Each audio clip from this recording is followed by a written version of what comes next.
Are you seeing my screen now? There it is. All right, awesome. Let's get rolling since we're a little late. So just very briefly, for those of you who may not have been in that introductory session, my name is Ellen Kohler. I am the Program Director for Water Resources for the Environmental Finance Center. The Environmental Finance Center sits at the University of Maryland's College Park campus. We're one of 10. We serve EPA Region 3, which means we serve Pennsylvania. We've been working with communities on MS4 permits for a long time. I've been working in Pennsylvania and Delaware for EFC for the last 3 years, and have been working on MS4 permits in Pennsylvania for 7. So let's dive into the role of grants in financing your MS4 programs.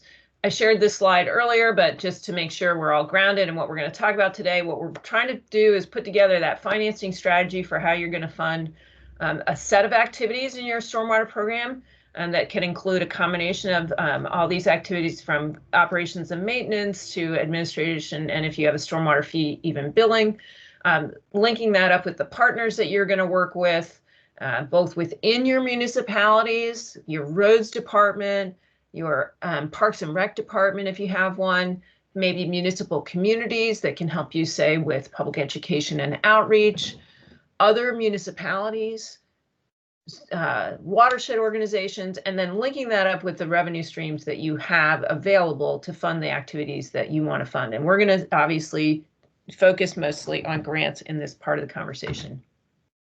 Shared this table in my introductory presentation, but want to focus on the grants element here. And what's really important to note here, as you probably all are familiar with, is most grantors are not allowing their grant funds to be used for operations and maintenance, which is challenging, particularly when we're talking about green stormwater infrastructure projects, because as we all know, a lot of those projects, really getting those plants stabilized and functioning literally the way we need them to function takes more than just planting them, right? It takes like 3 to 5 years of establishment. So what would be really wonderful is if the grantors would recognize that and give you 3 to 5 years of operations and maintenance to get those plants, really firmly in the ground, quite literally, and growing. That's not what most grantors do. I encourage all of you, though, in the context of putting together your financing strategies, to budget that way, right? Budget in the operations and maintenance that you need. So even when you're applying for the grant, show that operations and maintenance. We got to get those funders to understand the role of operations and maintenance in green stormwater infrastructure before we're going to, get them to change the way that they're granting funds, to see if we can get them to cover that piece.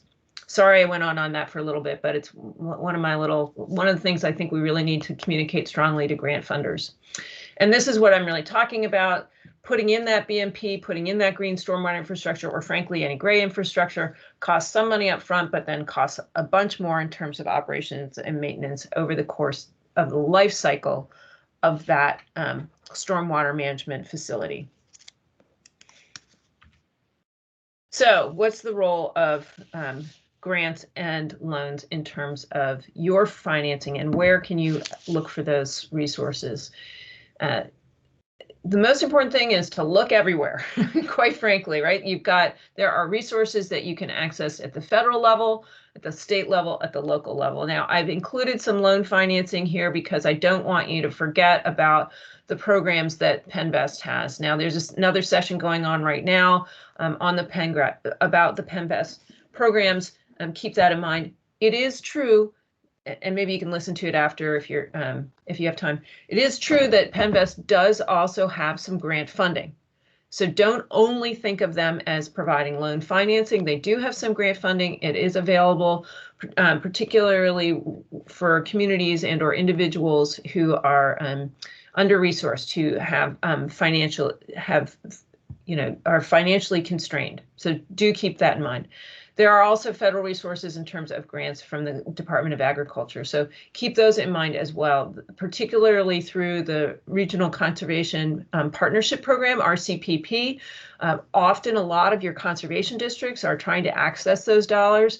So that's why your conservation district can be a really important partner for you. And while it may seem like those are only targeting agricultural lands, it can also be used in various, on other land uses, large landowners that may also be within your MS4 urbanized area. State resources you want to look at. If you don't know about your dirt and gravel low volume road program yet, contact your conservation district and learn about that program. That is a great program that you can leverage to help manage your road runoff on various different road types. And what you will learn through that program, you do have to get some training in order to access that funding. Somebody in your municipality does.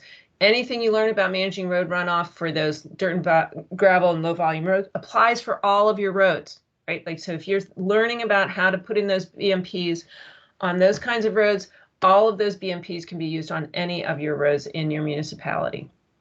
There are block grants, community block grants from DCED. Hazard mitigation, we're starting to see a lot of people talking about that overlap between looking at hazard mitigation, i.e. flooding in this case, and needing to manage our stormwater, particularly because of our large storm events. So look at those resources for hazard mitigation, for other opportunities for grant funding. And then there may be some local sources. You may have, in Chester County, worked a lot in Chester County, there is a landfill that had some violations. And so now there's a grant program that they run that helps fund, quite frankly, a lot of the green stormwater infrastructure for one of the communities that we're working with. So look for those local sources as well. So just to take a little bit of a deeper dive into some of these federal sources, particularly through FEMA. So this is the Building Resilient Infrastructure and Communities program called BRIC. It's a relatively new source of funding. The folks at PEMA, Pennsylvania Environmental Management Agency, Emergency Management Agency, are starting to talk about how they want to get these dollars out. These are pre-disaster dollars. Okay, pre-disaster dollars to help build projects that are going to build resiliency. So look for these. If you don't know who your contact is within the state to learn more about these funds, contact PEMA to learn more.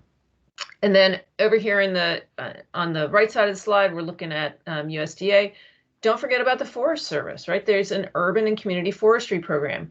I live in Delaware. We are currently accessing funding that comes to Delaware in my community to plant some trees in a park in our neighborhood. So think about, there are grant programs that can help you achieve the goals that you need to achieve in your community that may not be the obvious ones to look for. So start being a little creative in how you're looking at some of these grant programs.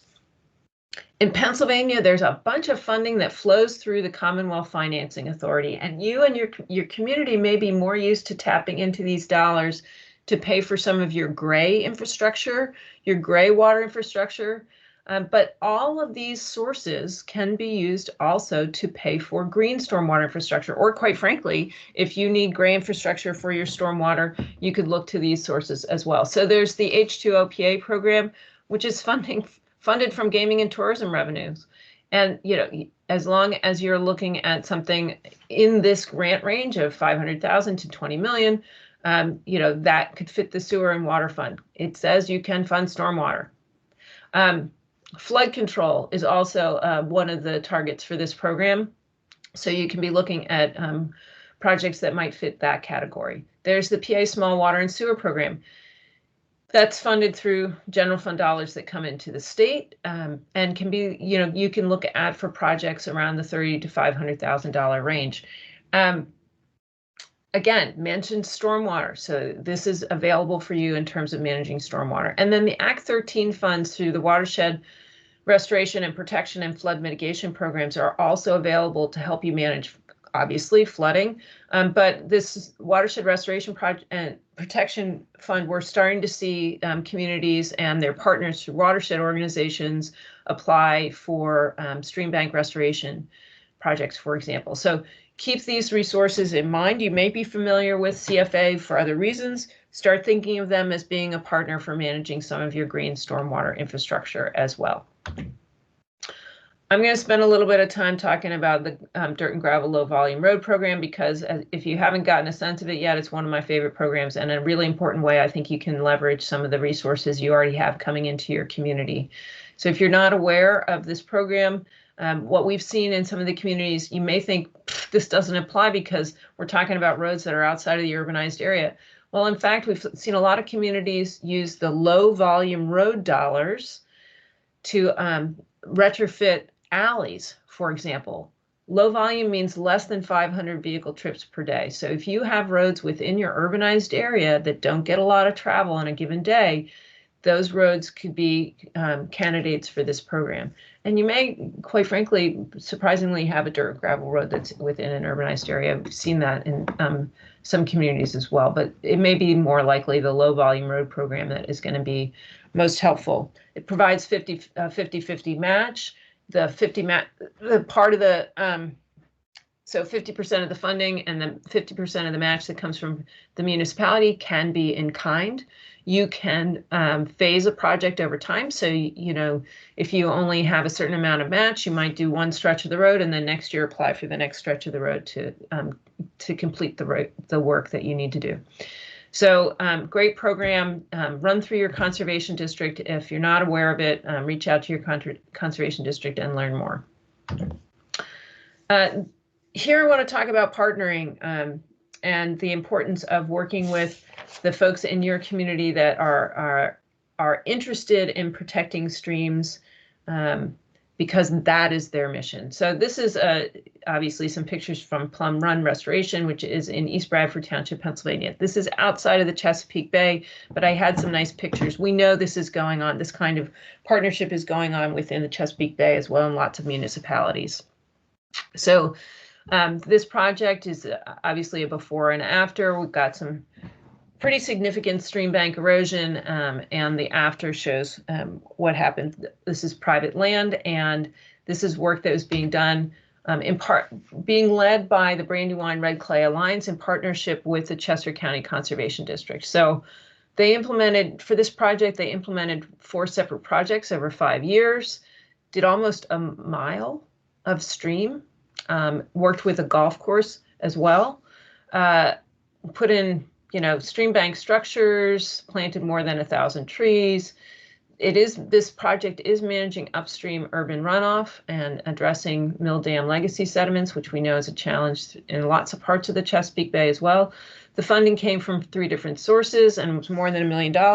The municipality paid nothing, right? The municipality paid nothing, but by partnering with the Brandywine Red Clay Alliance, East Bradford could use this project in its MS4 PRP, as long as there is an agreement with the landowner that they are going, well, as long as there's an agreement in place about how operations and maintenance is going to occur over the lifespan of this project, and that the municipality is going to be able to access the site and be able to report on it annually. I've touched on this, and there's more going on in the other session about PennBest, but there are 3 programs that you really need to be aware of through PennBest. One is this programmatic financing, which allows for funding an entire capital improvement plan. That capital improvement plan could be, you know, as I mentioned before in the Dig One strategy, that capital improvement plan could be addressing all sorts of different kinds of capital projects, or it could be a plan that's just solely about your stormwater system. But in any case, they can fund a set of projects over a course of 3 years. There's a sub-level revolving fund opportunity. Really would love to see this, this kind of a fund set up at a regional or watershed level somewhere. It hasn't happened yet, but I think this would be a great mechanism for communities who are collaborating to consider. Provides loan funding on a regional basis over a set of time. So basically, if a community, you know, if a set of communities maybe at a county level or at a watershed level came to PennBest and said, okay, we want $10 million for 10 years or 20 years, what basically they'd say, fine, you know, here are the kinds of things we want to use to fund it. PennBest would provide the loan and ask for 1% back on that loan after the 10-year close of that fund. So that means that it gets managed, and how that managed gets used gets decided at the local level, and you don't have to go through the PennBest approval process once that sub-level revolving fund has been set up. There's also small project loan funding for projects up to $500,000. So if you've got a stormwater project that your community is willing to go into debt financing for, then you can work directly with staff, and you don't have to go through. The timing can be different; it can be faster, and you don't have to go through a board approval for that particular small project. So with that, that's all I had to share at the moment, and we can open it up to questions. All right. So if you have a question, go ahead and enter it into the chat box or raise your hand, and we can have you unmute your mic, ask your question, and then mute it back for the response.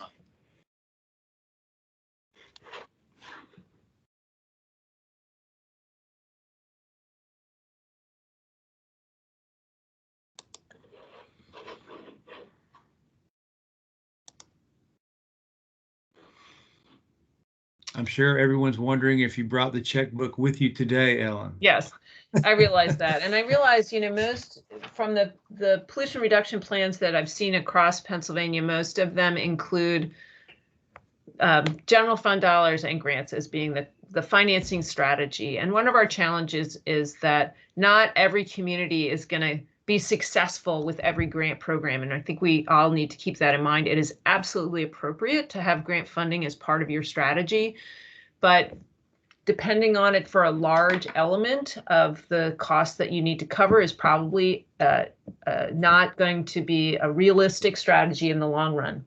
In addition, there's the timing element because, for example, the National Fish and Wildlife Foundation has a group of programs under their under their Chesapeake Bay Stewardship Fund.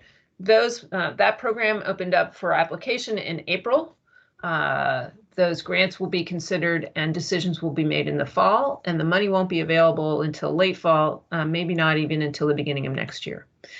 So one, you don't know whether that funding is going to be in place for you. Two, it's going to take almost a year to get it to your community. So the timing of that can be really tricky. And that's true for a lot of grant programs, unless it's a small local program that turns things over really quickly.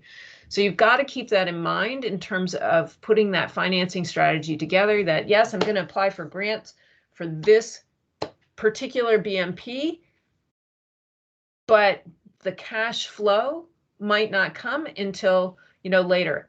In addition, a lot of grant programs, and I'm sure a lot of you haven't had experience with this.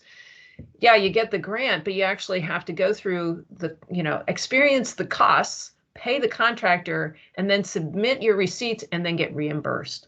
So if that's the way that grant program works, you have to have those dollars up front that you then reimburse your community when the grant funding comes in. I'm a little curious if anybody who's participating here today has had a particular experience with that and wants to share anything about how that impacted your program or how you managed to deal with that in terms of the timing piece, because I think it's, it's easy to put in our MS4, PRP plan. Yeah, we're going to do general fund dollars and grant funding. But in terms of the conversation that I've had with township managers or borough managers, they express a lot of frustration in terms of dealing with grant programs. Any experiences to share out there on the timing aspect of applying for the money, then having to wait for maybe a year or more to get the funding, or experiences with grants in general? For example, funding a grant project and then having to deal with the O&M expenses from another funding source.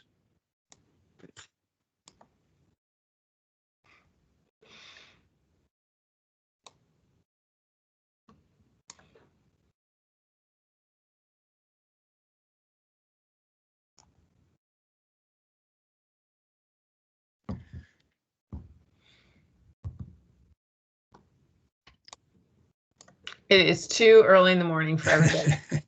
Not even the crickets are awake. Yeah, I know. Oh, I can appreciate that a little bit. I mean, having done 2 presentations before 9 o'clock in the morning is not, not the way I normally start my day.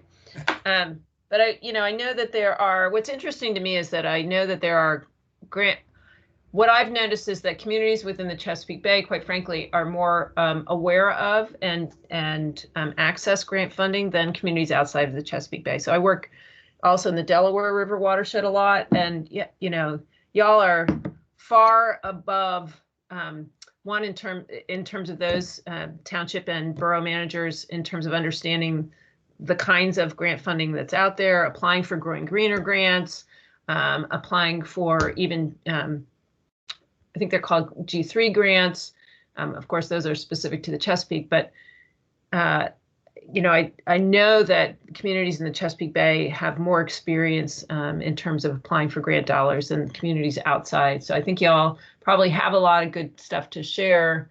I don't know what kind of peer networks you have in place and whether you learn from each other through a local county-based kind of, you know, so I know in Chester County, there's an association of townships.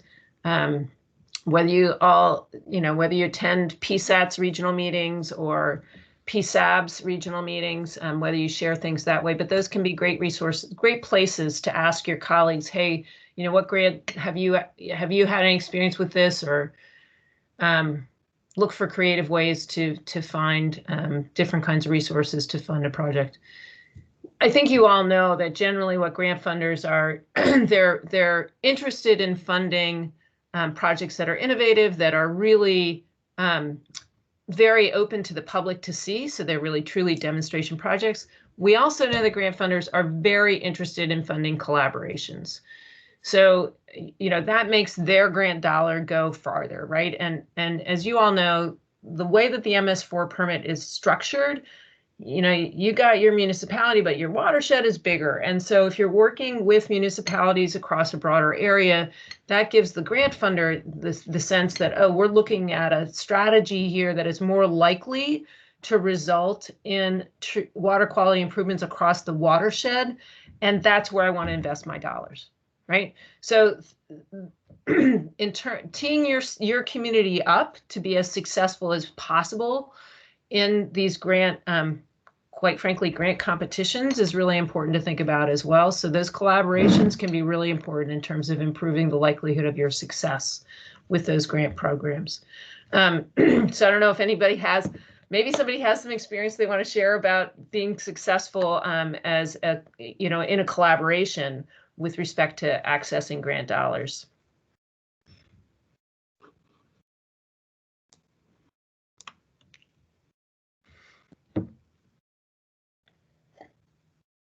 And while people are thinking, I'll just share something that we've been working on.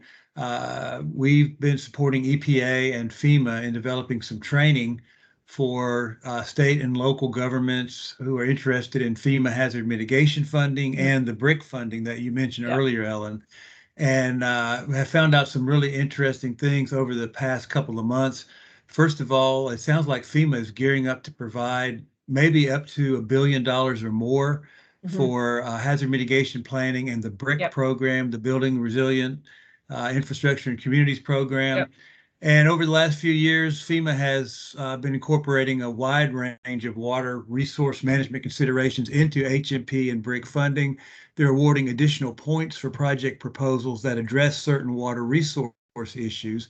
For example, you can get 10 extra technical review points on your BRIC application if you include nature-based solutions in your application, such as green stormwater infrastructure, preservation or development of natural areas, promotion of infiltration through soil health on ag lands, and similar approaches.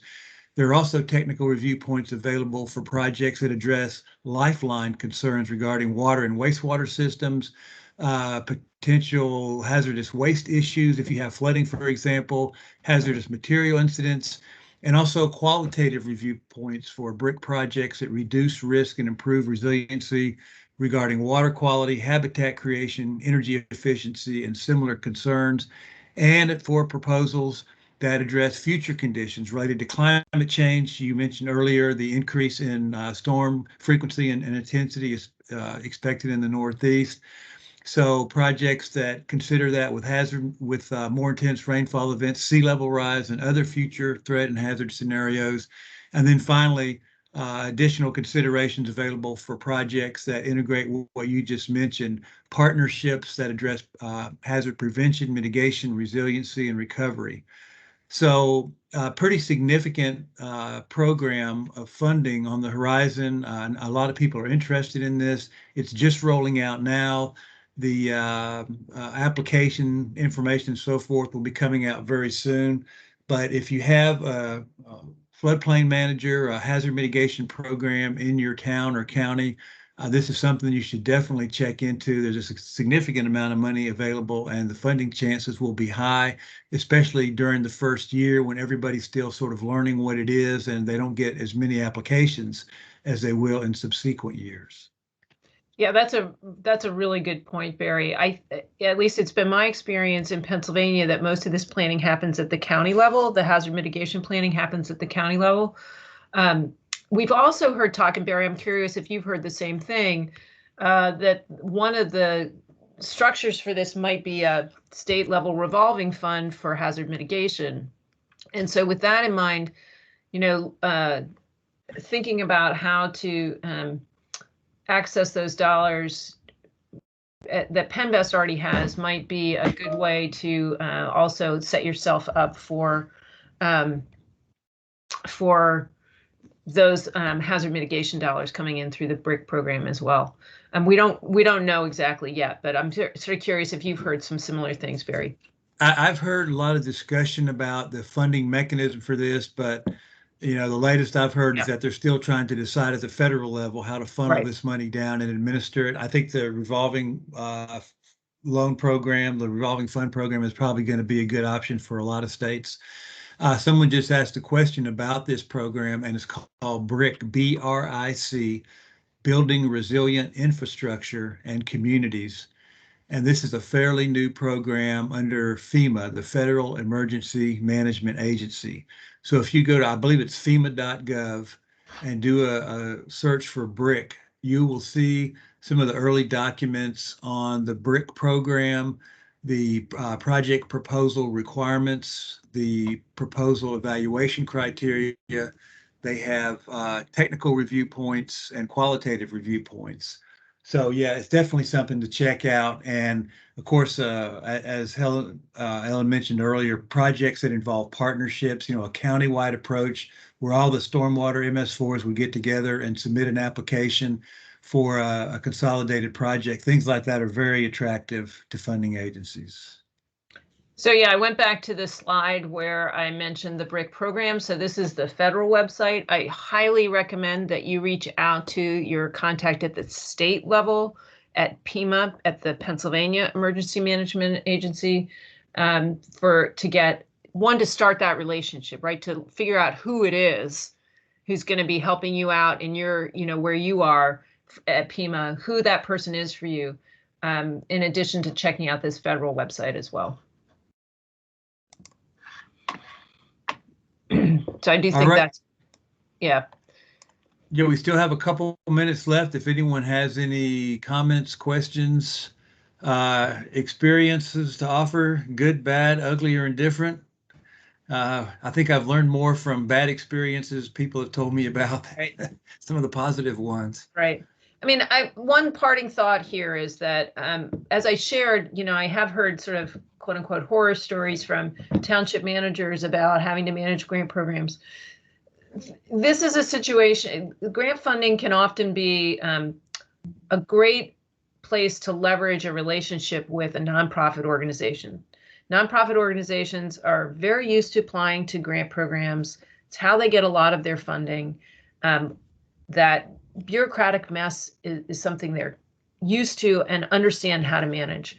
So the more you can partner with an organization that already, like if that seems very burdensome to you, if you can partner with an organization that already does grant funding and it doesn't seem as burdensome to them, that is a really important way to build your capacity as in your stormwater program by bringing that expertise on through that nonprofit. So that's where a partnership can be really helpful as well in terms of helping you access grant dollars and you're not having to actually manage the grant. So some of that's how do you develop that relationship, and part of that's convincing your town council or your township board or your borough council that like this relationship is really important and we are leveraging it to bring in dollars. And so yes, we do need to be partnering with this nonprofit. So that those can be, and we certainly have seen that in the Chesapeake Bay, many communities who are very good at partnering with their local nonprofit, whether it's watershed organizations or land conservancies or whatnot. That can be really, that can be a very important way to use that quite frankly, use that relationship to your benefit. Well, before we log off here, I just want to mention a couple other things I just saw, just an indication of how far FEMA has come on board with green infrastructure. This is a quote from a new FEMA publication. Green infrastructure is a cost-effective, resilient approach to managing wet weather impacts that provide many community benefits, while single-purpose gray stormwater infrastructure, such as conventional pipe drainage and water treatment systems, is designed to move urban stormwater away from the built environment. Green infrastructure reduces and treats stormwater at its source while delivering environmental, social, and economic benefits. So EPA and FEMA are firmly joined at the hip on this now, and I really would encourage folks to check out the BRIC and the Hazard Mitigation Program. Any other final comments from anyone, questions before we log off of this session? If not, thanks everyone for attending. Thank you again, Ellen, for soldiering on through these 3 workshops. Great information from the Environmental Finance Center. And as a reminder to everyone, please do click the red leave button at the top right of your screen and consult your agenda for the link to the next session, which I believe begins at 8. No, where are we here? It's got to be 9. 9:25. Yeah, great. 9:25. All right. Thanks again, and we'll see you at the next session. Thanks, everyone.